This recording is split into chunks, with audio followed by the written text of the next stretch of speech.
Hello, happy Friday to you. I hope you got a good weekend planned. I'm going to watch a lot of football, but that makes me happy and keep up with some other things going on. Anyway, welcome to the Miklasz Show here on my YouTube channel. Thanks for subscribing. Please consider subscribing if you haven't. You support my efforts. And as I try to grow this YouTube channel, thank you for always hitting the like button and thank you for your comments, which help a lot. So thank you for helping me. Today I want to talk about what I think was really big news yesterday, and I've kind of held it off until this morning because I wanted to kind of absorb it and think about the information. And of course, I'm referring to the Cardinals announcing that they have basically stabilized their local TV package after this mess with Diamond Sports, and part of that will be something new and exciting, direct to consumer streaming of Cardinals games. Now, I've got some opinions on this, and I'm going to take you through some things, and I'm also going to talk about the Cardinals' revenue standpoint, their payroll standpoint, and how things could change now that the TV situation is solidified and you have new revenue source coming in with the streaming, but also with the sports book that'll be at Ballpark Village. It may not open until next summer or late next summer, but over time, that'll be a revenue source. There's no question about it. So what does this mean? If you don't mind, I'm going to go take it from the top. And yeah, I will be looking down because I do have a lot of notes and I'd rather deliver them clearly rather than stumbling around all over the place. And I didn't feel like setting up a big old teleprompter. So if I look down, it's nothing personal. I'm actually trying to help myself and help you. The Cardinals, as we mentioned, they have a new multi-year TV deal with the FanDuel Sports Network, formerly known as Bally Sports Midwest. The new agreement replaces the previous arrangement with the Cardinals in the new deal, agreeing to a lower rights fee.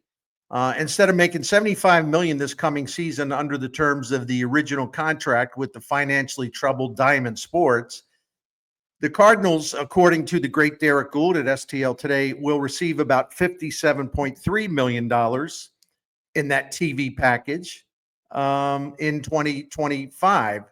Now, the revenue could be adjusted. It could go up. It could go down a little, or maybe more than a little, based on the value of the sponsorships and the advertising deals that are part of the Cardinals' ongoing partnership with Diamond Sports that's been in place for a while.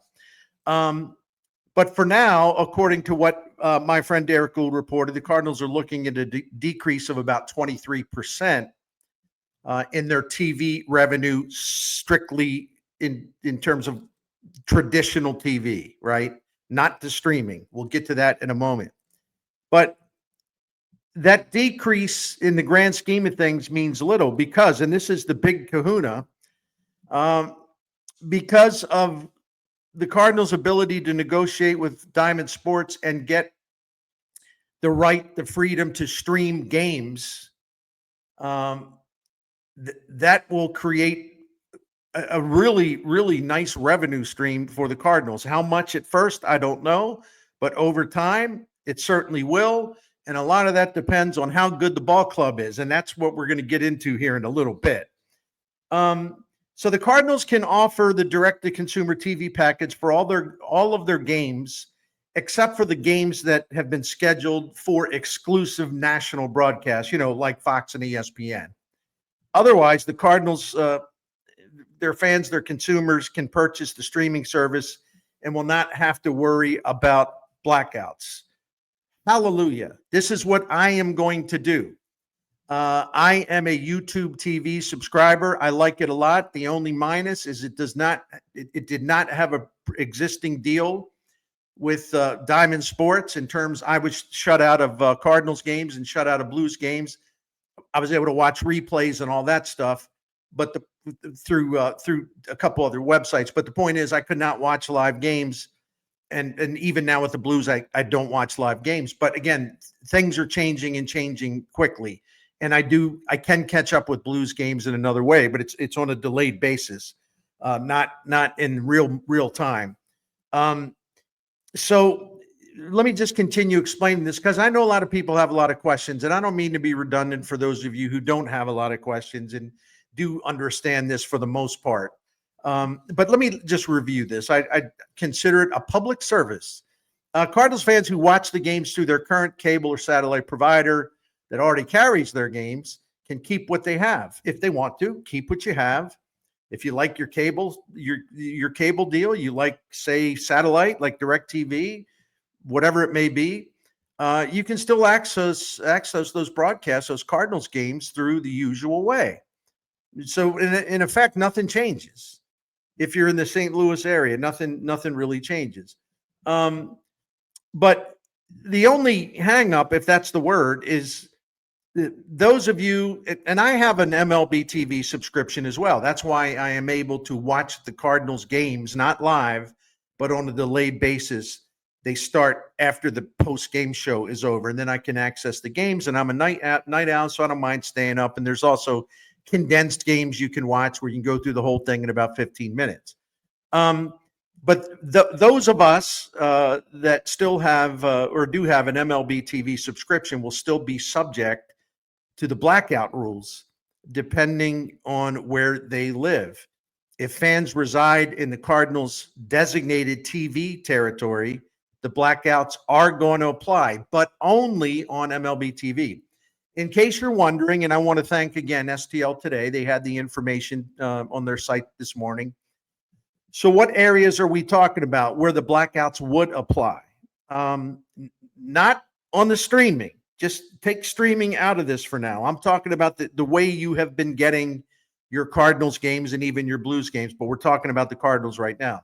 So what areas are we talking about? Well, according to STL Today, the Cardinals TV territory includes most of Illinois and Missouri, all of Iowa, Arkansas and Oklahoma, parts of southeast Kansas, northwest Mississippi, western Tennessee, western Kentucky, and southwest Indiana. That's a pretty big territory. Unfortunately, those areas will be blacked out on MLB TV. You'll still have to live with that nonsense. But those of you in those territories that I just mentioned, you would not be blacked out. You could access Cardinal streaming service with no obstacles, no hangups, no blackouts, no annoyances. You just watch on, right? So that this is a really good thing. It's a really good thing because you don't have to give up what you have, but you can add this. What do you think it'll cost? That's a question I've already gotten a lot of. I've been doing some research, and we can expect the Cardinals FanDuel digital streaming fee to land at around $20 per month. And I'm not just like flinging a number out there. I have been looking around, poking around, trying to get an idea of what the market is in other places. $20 per month. And I'm not saying that's exactly what it'll be, but it'll certainly be close to that range. And then again, that's based on what I've been able to learn about the price in other markets. Now, another thing about this, I assume there'll be a bundle option with fans having direct to consumer access to Cardinals and Blues games, right? And I know the Cardinals and Blues would like to stay together, and I know Bill DeWitt III has talked about that. They would very much like to have this so convenient, both franchises, to where fans don't have to be moving all over the place. If they purchase the streaming service, they can count on getting the Blues and the Cardinals, right? And all right, will that be cost prohibitive? I don't think so, but it's your money and your decision, and it's not up to me to advise you what to do, but I can give you at least one reference point about cost. In Boston, the Red Sox and the Bruins sort of joined forces, if you will, and they are bundled. This has been going on for a couple years now. They are bundled in a shared direct-to-consumer deal where you get all the games, both teams, right, for $30 a month. So if we're looking for the Cardinals, the best guess is like Cardinals alone would be $20 a month. If we go by this Boston model, if you add the Blues to this, and it's two teams, then you probably are looking at around $30. And of course, I know there'll be discounts offered if you buy, a whole season ticket and all that kind of stuff. Season ticket as in streaming. But listen, all that information is going to be coming out soon because Cardinals are going to want to start selling this stuff, right? And I know the Blues they already have their own streaming arrangement. But if the two teams get together in time, this will all be worked out and announced. I don't have the information today. So this is good news for Cardinals fans, not only because they'll be able to take advantage of the option to stream games on their television, their tablets, their smartphones, but this is the part I like. And this is the part that we have to talk about. I don't think it's been talked about that much. Cardinals fans, and I'm going to leave it just on Cardinals fans right now. Cardinals fans can, in effect, use this streaming service that the Cardinals have to sell to the fans. I mean, the fans have to be motivated to buy the streaming service, right? They got to be fired up. If they're on the fence, I'm not sure. You got to fire them up to buy it, right? So the fans have the power, at least to some extent, the fans will have the power to hold the team more accountable for an obvious reason. Because this direct-to-consumer streaming service is basically another version of ticket sales.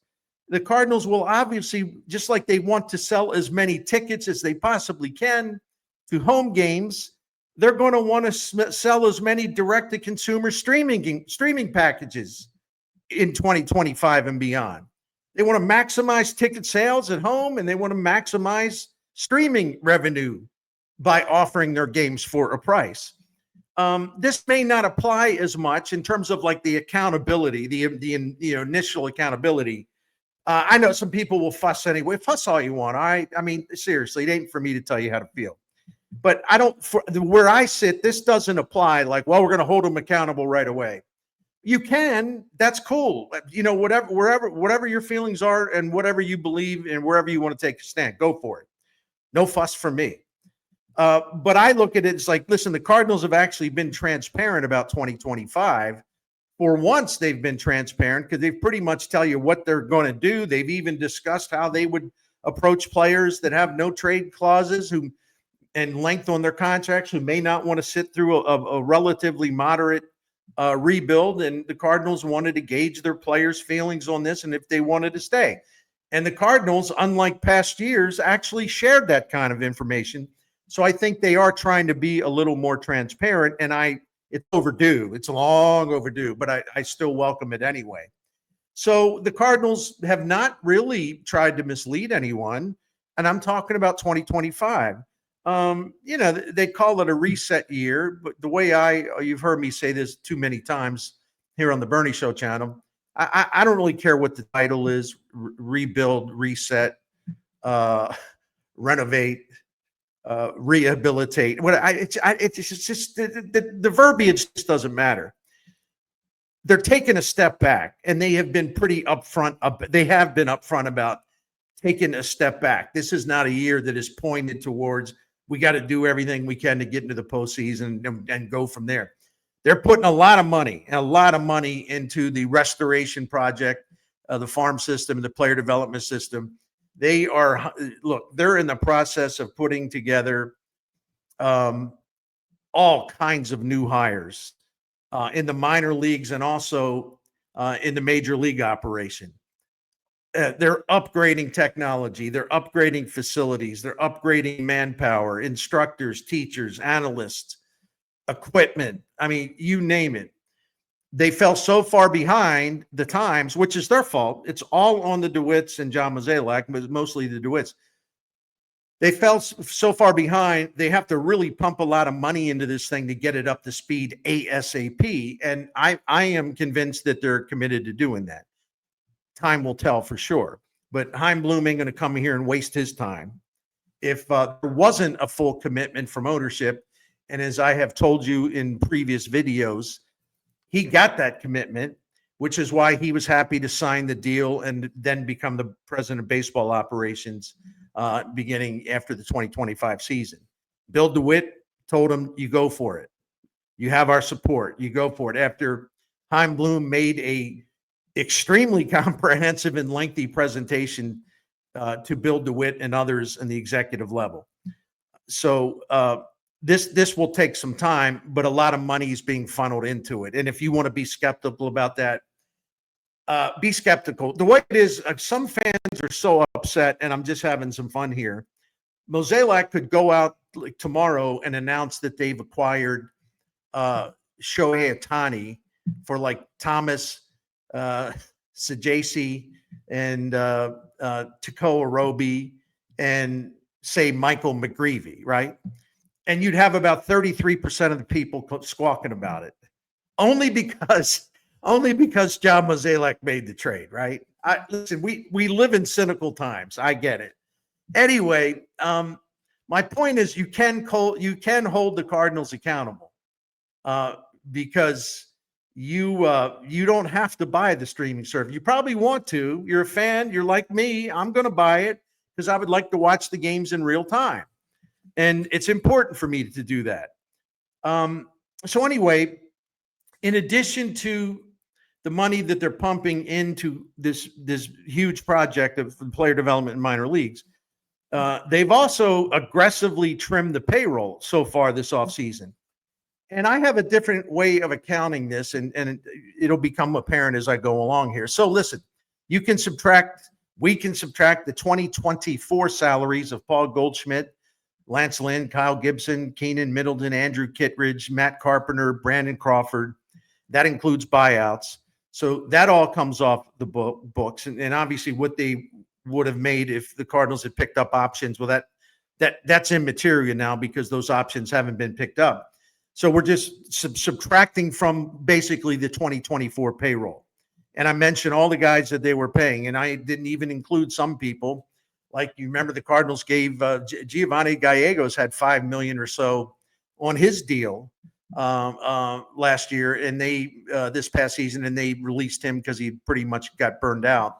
And I didn't include that in the total number here of payroll slashes, but I just point out that that's another thing they don't have to worry about as far as payroll going forward.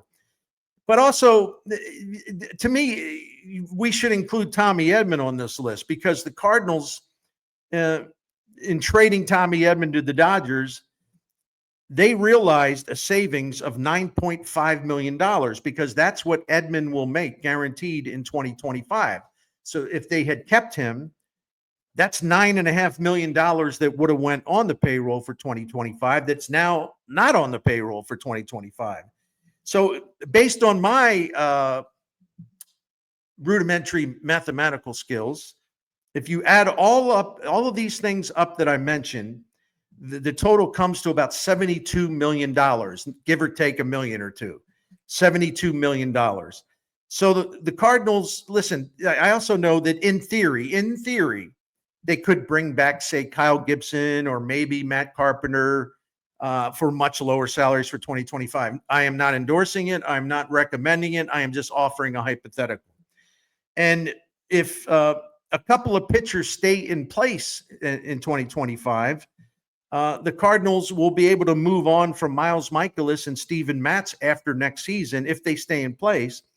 And next season, Michaelis and Matz are going to be paid a combined $30 million in salary for 2025. So going forward, that's even less payroll money that the Cardinals have to worry about. That's more trimming. That's more cost cutting. Not only going into 2025, but after 2025, some salaries get off the books. And their payroll could become even lower, as you know, if they trade Ryan Hesley to closer this offseason. That move would remove an anticipated salary of around $9 million for Hesley, who's in his final arbitration year. And the estimates are about $9 million, maybe a little bit more. So that's money that would come off the books for 2025. If they trade him, they may not trade him though. And maybe that's another video here soon, right? I'll explain why. And there's always, of course, something I've talked about a lot. There's always a chance that they would will try to trade. Don't know if they will be able to pull it off, but third baseman Nolan Arenado.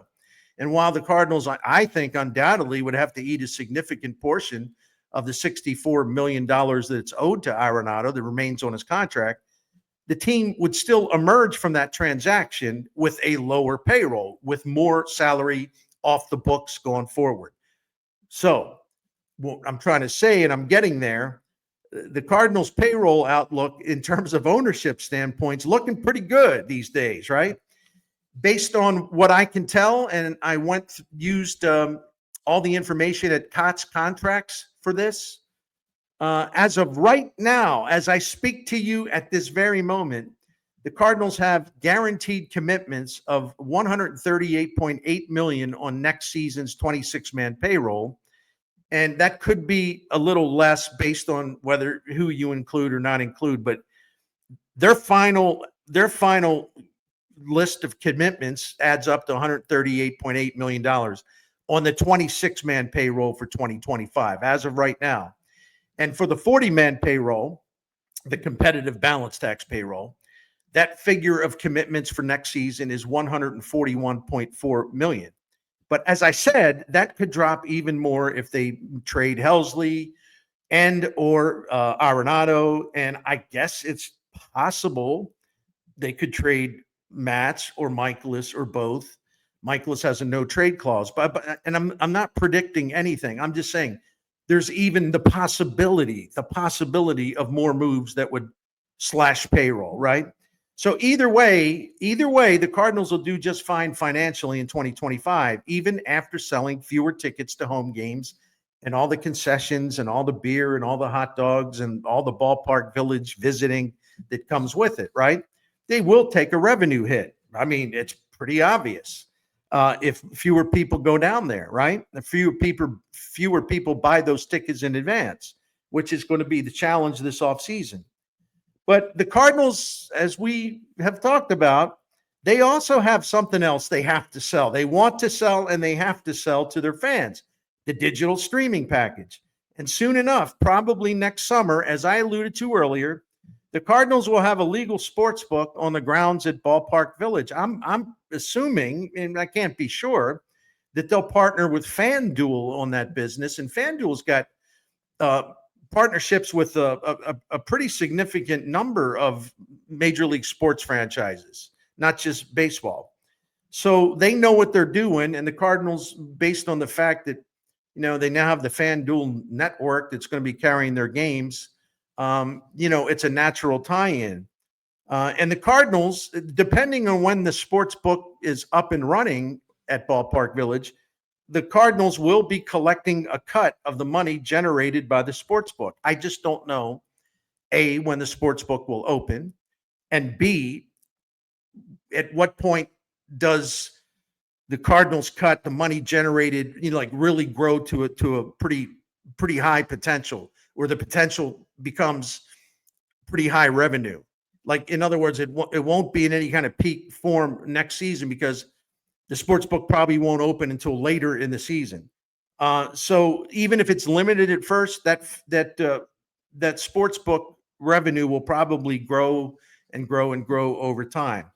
So if the Cardinals are decent in 2025, highlighted by some encouraging, exciting performances from their younger hitters and pitchers, in theory, the team would have a chance to pivot into contention for 2026. I said a chance, but that would also require ownership to be committed to increasing the payroll that this year is going to be really low, which leaves more room for growth.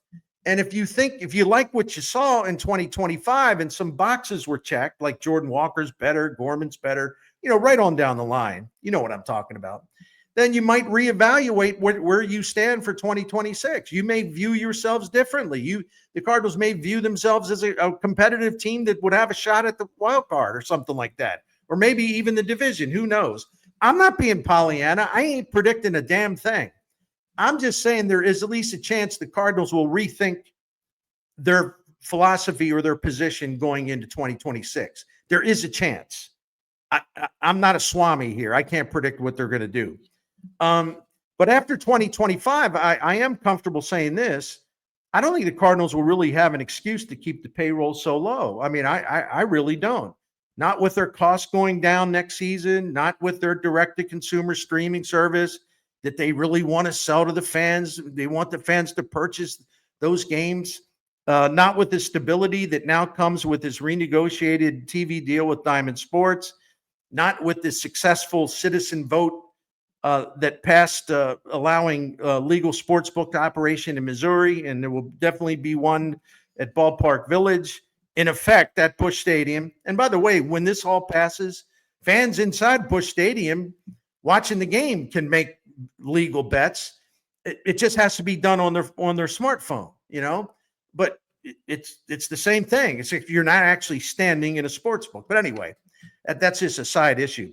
Listen, the Cardinals have certainly strengthened their financial position because of these two new events, the streaming service and legalized sportsbook gambling, right? That stuff's coming. And that's why the news of the week is pretty damn big. The sportsbook partnership is big. The first ever team offered streaming service that Bill DeWitt III has been working on for years. That's now a reality. And if the DeWitts want these new business enterprises to really kick in and boom and make a lot more revenue for them, there's only two ways. Well, there's more than two ways, but two primary ways to do that. Number one, show the fans a renewed commitment to winning by spending more on payroll for 2026. And two, speed up the timetable on the rebuilding phase and put a more entertaining, successful, contending type team on the field ASAP as soon as possible. The streaming service will produce more revenue, but it's a matter of how much. That's why the Cardinals got to be motivated to sell as many of those streaming service packages as they can, because they benefit from it, right? Financially. And the streaming service could even exceed expectations in 2025. But imagine if you have a nice team on the field that the fans like. I'm sure more of them would make the leap and buy the streaming service in 2026, right? The sports book could be a popular destination for fans or people who just live around these parts or who visit here from the region, you know, nearby states to have a weekend baseball at Busch Stadium. Now you can add the sports book and Ballpark Village to it. And it isn't just the sport. Well, the sports book also means more spending at Ballpark Village, right?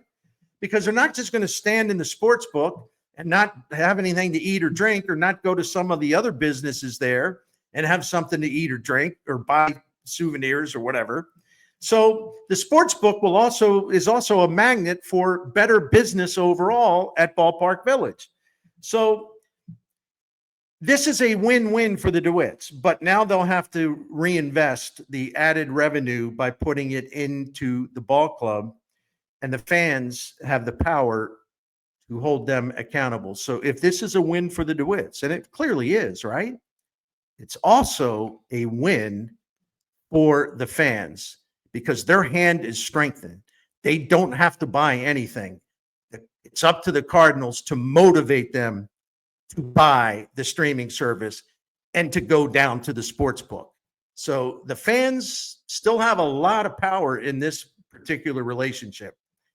That'll do it for now. Thank you for watching. I hope you learned something. If you didn't, you can go ahead and blast me in the comment section. It's all good. Might be back later. I hope so, because I want to be. Until then, take care. Have a good weekend if I don't talk to you later today.